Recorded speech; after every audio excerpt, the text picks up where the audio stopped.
থেকে বদলি হলেন ওসি উত্তম অধিকারী। সরকারি নিয়ম অনুযায়ী বদলি হলেন বদরপুর থানায়। রবিবার সন্ধ্যায় রাতাবাড়ী থানা প্রাঙ্গণে এলাকার বিশিষ্ট নাগরিকদের উদ্যোগে এক বিদায়ী সংবর্ধনা অনুষ্ঠানের আয়োজন করা হয়। সেই সংবর্ধনা অনুষ্ঠানে বক্তব্য রাখতে গিয়ে কান্নায় ভেঙে পড়লেন বিদায়ী ওসি উত্তম অধিকারী। সভায় বক্তব্য প্রদানকালে রাতাবাড়ী এলাকার বিশিষ্ট যুবনেতা এনাম উদ্দিন আবুল বলেন, রাতাবাড়ী থানার বিদায়ী ওসি উত্তম অধিকারী একজন ভালো মনের মানুষ।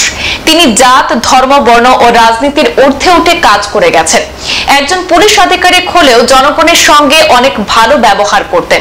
অনেক অপরাধীদের প্রেম ভালোবাসা দিয়ে সুপথে পরিচালিত করেছেন। শুধুমাত্র একজন ওসি হিসেবেই নয়, একজন ভালো অভিভাবক হিসেবেও কাজ করে গেছেন। বিদায়ী ওসি উত্তম অধিকারী তার বক্তব্য প্রদানকালে কান্নায় ভেঙে পড়তে দেখা যায়। রাতাবাড়ী জনগণ তাকে যে ভালোবাসা দিয়েছেন এর জন্য তিনি অভিভূত। সভায় উপস্থিত বিভিন্ন বক্তা তাদের বক্তব্যে বিদায়ী ওসি উত্তম অধিকারীর কাজকর্মের ভূয়সী প্রশংসা করেছেন। অনুষ্ঠানের শুরুতে বিভিন্ন ব্যক্তি এবং সংগঠনের তরফে বিভিন্ন উপহার সামগ্রী তুলে দিয়ে সংবর্ধনা প্রদান করা হয় ওসি উত্তম অধিকারীকে। আমার জন্য আপনারা আজকে কষ্ট করিয়া আসিয়া আমাকে যেটা সম্মান দিলেন তার জন্য আমি চিরকৃতজ্ঞ। আজকে যে যেগুলো বক্তারা কয়া আছে যে আমি ভালো করিয়া 2 বছর 5 মাস হয়ে গেছে এখানে আমি আমার এলাকাটা চালাইছি বা প্রশাসনটা চালাইছি কইতাছে, এইটা সম্পূর্ণ ক্রেডিট ফার্স্টে যায় রাতাবাড়ির জনতা। সবাই আপনারা যদি আমার সহযোগ না করতেন তো আমি কখনো এটা আমার কার্য করা সম্ভব হইত না। প্রতি পদে পদে বিপদে আপদে আপনারা আমার কাছে দাঁড়াইয়া আমার সাথ দিছিলেন। তার জন্য আমি এটা সফল, যদি ভাবছেন আপনারা সফল হয়েছি, তার ক্রেডিট সম্পূর্ণ আপনারা। সেখানে হইল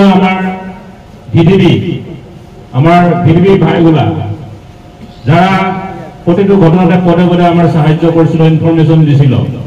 ওরা না থাকলে আমি অত সহজে 2.5 বছর পার করতে পারতাম না আপনাদের এলাকায়। আমার সাংবাদিক ভাইগুলা, বন্ধুগুলা যারা কোনো দিনে থানার বিষয়ে, পুলিশের আমার রাতাবাড়ী থানার বিষয়ে আমার না জেনে কোনো ধরনের বিরূপ মন্তব্য বা আমার কন্ট্রোভার্সিয়াল নিউজ কোনো দিনে করছিল না। সেই জন্য আমি রাতাবাড়ির রিপোর্টার বন্ধুগুলার আমি চিরকৃতজ্ঞ রাখলাম। তারপরে আমার বিশিষ্ট ব্যক্তি যেমন আসলে আমার যেরকম আমার গোপাল হরিজন, আমার চ্যাটার্জি, আমার বারোই স্যার, আমার নুটুদা, এখানে আমার বিশ্বজিৎ কৈরি, আমার উকিল সাহেব, আমার সিও ভিডিও, ওরা যদি ওরার যেটা পরামর্শ, সময়ে পরামর্শ যেগুলা কঠোর সময় আইছিল মাঝে মাঝে, যে 2 বছরে কমিউনাল কেসে হোক বা অন্য রিলিজন ম্যাটারে হোক আইছিল ঘটনা, কিন্তু ওরার জন্য আমার ওয়ার্ক লাইফ তো খারাপ মনে করবেন না। ওদের জন্য অনেক বড় বড় ঘটনা আলোচনার মাধ্যমে সমাধান করতে আমি সক্ষম হলাম। যার জন্য আমি আবার ধন্যবাদ দিতে লাস্টে আমার যার জন্য আমি এই এলাকায় 2 বছর পার করতে সক্ষম হলাম, তার জন্য ক্রেডিট দিতে চাই আমার রাতাবাড়ী থানার স্টাফ। কারণ যদি আমার ঘরটাই ঠিক থাকে না, আমি অন্য ঘরে কি ঠিক করব? আমার থানার স্টাফ, হোমগার্ড টু অফিসার লইকে সবগুলা একজন কর্মদক্ষতা মানুষ আর ভদ্র, যি আমি কয়, যি কথায় আমি অর্ডার বা অনুরোধ বা রিকোয়েস্ট করি ওই মতে কাজ করে। আমার সারা আমার বিনা পারমিশনে ওরা কিছু কাজ করে না।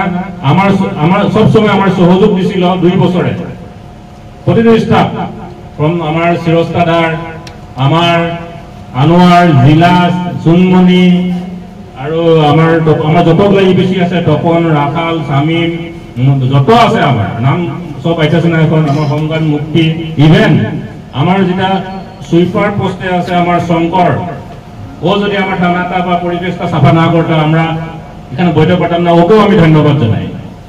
যে জন্য আমি 2 বছরটা পার করতে পারলাম।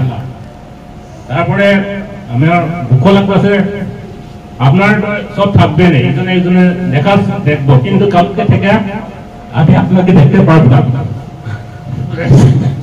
এই সংবর্ধনার ব্যবস্থা যারা করেছেন আমি এদেরকে ধন্যবাদ জ্ঞাপন করছি। এবং যখন থেকে শুনছি আজকে আমাদের রাতাবাড়ি থানার ওসিকে বিদায় দেব, অজান্তে চোখের মধ্যে জল এসে যায়। আমি ওসি স্যারের রুমে গেলে আমার অজান্তে আমার চোখ থেকে জল গড়ে গেছে। তো এটার কারণ হচ্ছে এমন এক অফিসার যার কাছে কোনো দল ছিল না, যার কাছে কোনো রাজনৈতিক দলের কোনো প্রাধান্য ছিল না, যার কাছে কোনো হিন্দু মুসলমানের প্রাধান্য ছিল না। একজন দক্ষ অফিসার হিসাবে এই রাতাবাড়িকে বিগত 2-2.5 বছর যেভাবে শাসন, তার মধ্যে 1 নম্বর ভালোবাসা। অনেক ক্ষেত্রে দেখেছি স্যারের কাছে অনেক ভালোবাসা আছে, অনেক ভালোবাসা দিয়ে রাতাবাড়ির অনেক অপরাধ দমন করেছেন। লজ্জায় মুখ দেখানোর বয়ে অনেক অপরাধী মুখ লুকিয়ে গেছে।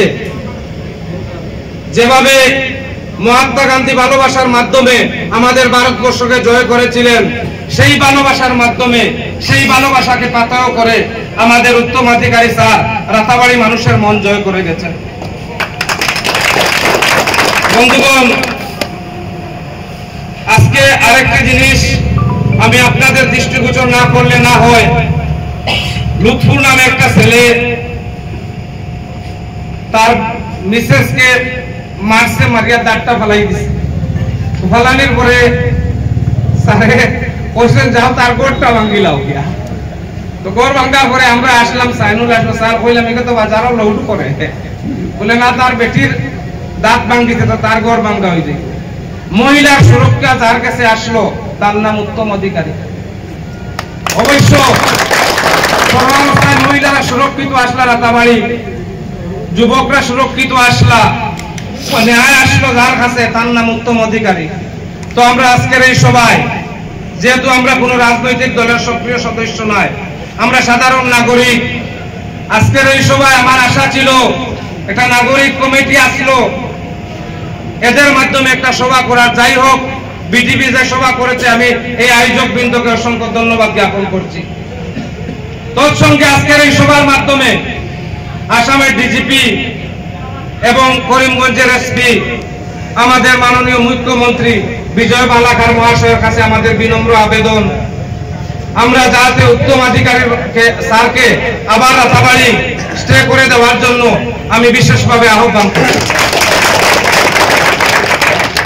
তো আমি বক্তব্য বেশি লম্বা করব না, যেহেতু অনেক বক্তা আছেন। স্যার অসুস্থ ছিলেন, 1 মাস ট্রিটমেন্টে ছিলেন। স্যার আসলেন, স্যার বললেন আমি তো অনেক অসুস্থ। তো স্যার যেখানে যান সুস্থভাবে তার কর্মজীবন শেষ করেন, এবং স্যার যেখানে যাবেন মানুষ উপকৃত হবে, সাধারণ মানুষ উপকৃত হবে। স্যারের আরেকটা গুণ না বললে হয় না, স্যার 10টা থেকে 11টা অফিসে বসতেন। যত মানুষ অভিযোগ নিয়ে আসতেন প্রত্যেকের অভিযোগ নীরবে নিস্তব্ধে স্যার শুনতেন এবং লিপিবদ্ধ করতেন। তারপর একটা একটা করে প্রত্যেক অভিযোগের তদন্ত করে বিহিত ব্যবস্থা গ্রহণ করতেন। পূর্ববর্তী বক্তারা অনেক বলে গেছেন। তো স্যার যেখানে যান স্যার ভালো থাকেন, স্যার খুব বেশি ভালো থাকেন, এই কামনা করে আমি আমার বক্তব্য শেষ করছি। ধন্যবাদ। সংবাদ এই পর্যন্তই। পরবর্তী অন্যান্য আপডেট পেতে সাথে থাকুন। ধন্যবাদ।